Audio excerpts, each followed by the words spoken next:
This is Dante Williams, and you watching Dante's Boxing Nation. This is Showtime Sean Porter. Filipino Flash, Jesse Burns. This is Al Bernstein. You're watching Dante's Boxing Nation. Hi, I'm Sugar Ray. Chick Shape. Sergio the last name Dante's Boxing Nation. Boom, boom, boom, boom. Yo, this is Deontay the Bronze Bomber Wilder, My name is Golovkin. and you're watching Dante's Boxing Nation. Dante's Boxing Nation. I'm over here with my man Snapper. What's going on, man? What's going on? Snapper Boxing Management here. What's going on, Dante? That's what it is, man. Now you pretty much the CEO. You about to do big things, man. You got some prodigies coming up, and I already know some of them are going to be some serious problems in the real near future. Go ahead and tell me about your boxing management and tell me about all the prospects you got coming up. Well, Snapper Boxing Management, man, we are force. Everybody knows that, man, you know, I came in the game strong with my man Roy Jones Jr. Man, we had Malik Iceman Hawkins on board. This kid is an 8-0 with 7 knockouts. He'll be fighting August the 5th in California. This kid is he's the next big thing in the welterweight division. I just signed Jamal Harris from Pensacola, Florida. He's a welterweight as well. A force to be reckoned with. Lightweight Frederick Wilhite, a force to be reckoned with. I mean, the lightweight division, the welterweight division. I mean, I'm telling you, man. We taking it over. We taking it over. And I have a Russian, Rashid Ambush, from Pensacola, Florida. That's where he's residing at now, but he's from Russia.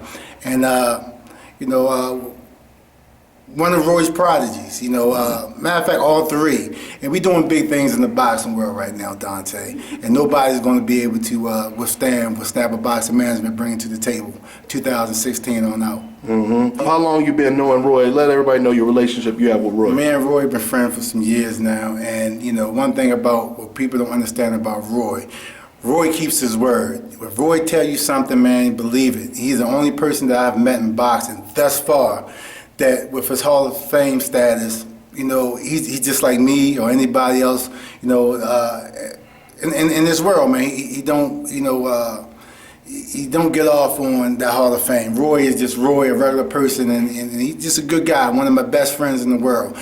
And speaking of that, me and Roy Jones Jr. and Greg Cohen Promotions, we have a big announcement coming in the next couple of weeks that's going to shock the boxing world. Man, we taking over this game. And we're going to be doing some things with Dante Boxing Nation, partnering up with Roy Jones Jr. and Snapper Boxing Management and Greg Cohen Promotions. And you guys are going to see something you've never seen before in boxing.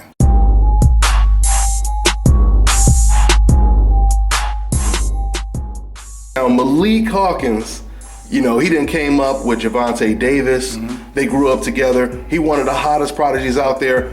What's next for Malik Hawkins? Well, Malik has a fight August the 15th in California on CBS Sports Network Live. And 2 weeks after that, August the 19th, he's right back live on CBS Sports Network. August 19th, I mean. Right back at it. I mean, the kid is a star.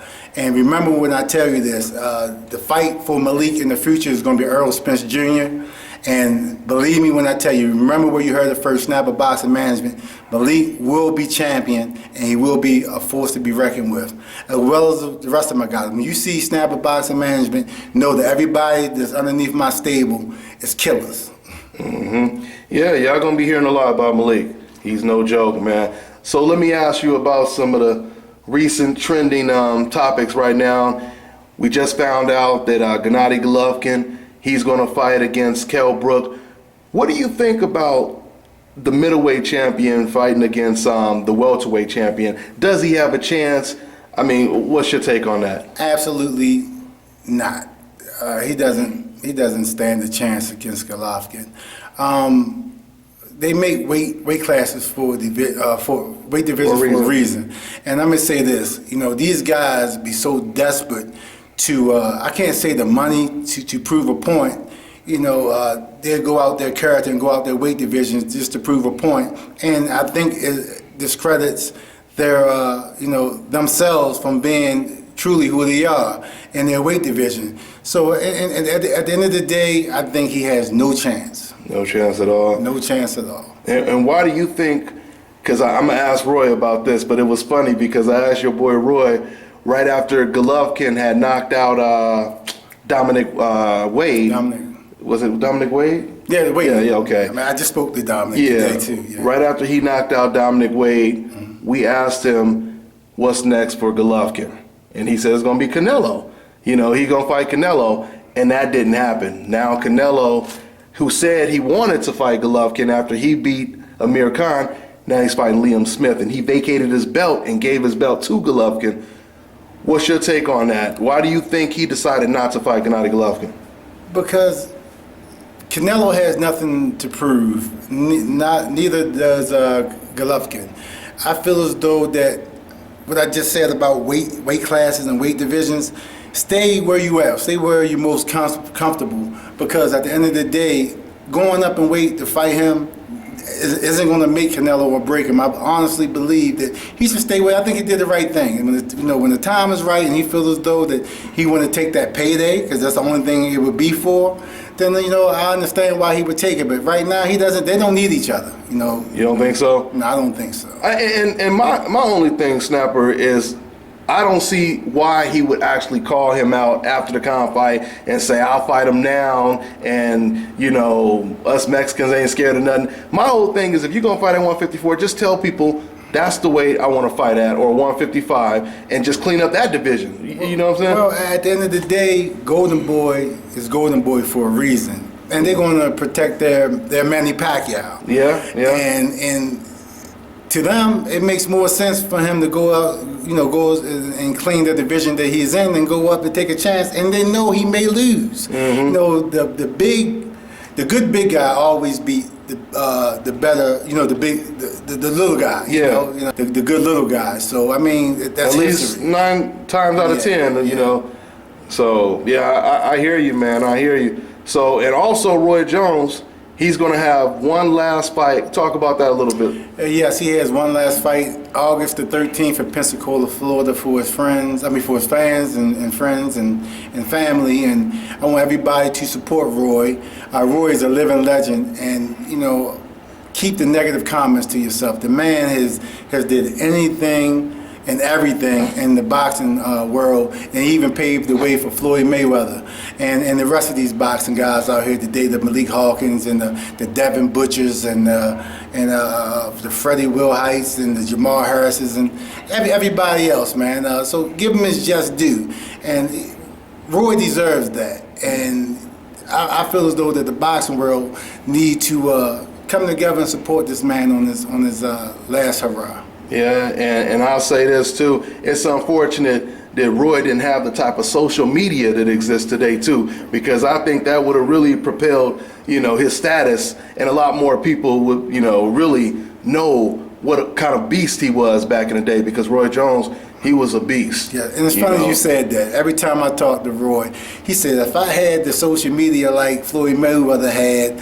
when I was coming up, I'd be a billionaire now. So you do know your boxing, Dante. So that's the words that came out of Roy's mouth as well. So I commend you for that. That's what it is. And I'm going to be out there supporting him too. So y'all come out. Check Roy Jones out there in Florida, and your boy Dante's Boxing Nation to be out there covering the fight as well. So one more thing before you go, I want to say this. I got to give praises to my coaches, Calvin Ford and Kenny Ellis, and I'm gonna say this to everyone in the boxing world, that fighters, if it's not broke, don't fix it. You have these fighters that come up with these coaches, and they give their all to make sure these guys progress in this boxing world, and they make it and they leave these guys behind, and it's sad. These guys give blood, sweat, and tears, all coaches, to their pups. So when their pups grow up to be Dougs, don't perform like one, don't act like a Doug, man.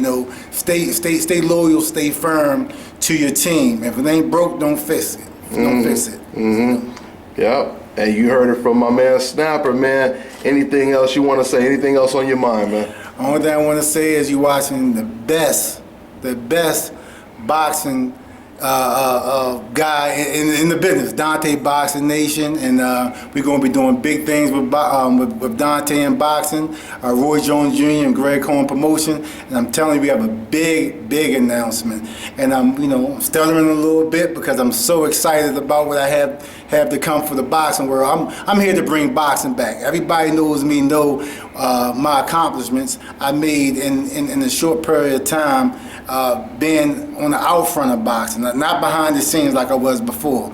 And we're not going nowhere. And Dante Boxing Nation is #1 for a reason. He's going to stay #1 because he's going to be with Roy Jones Jr. and Snapper Boxing Management.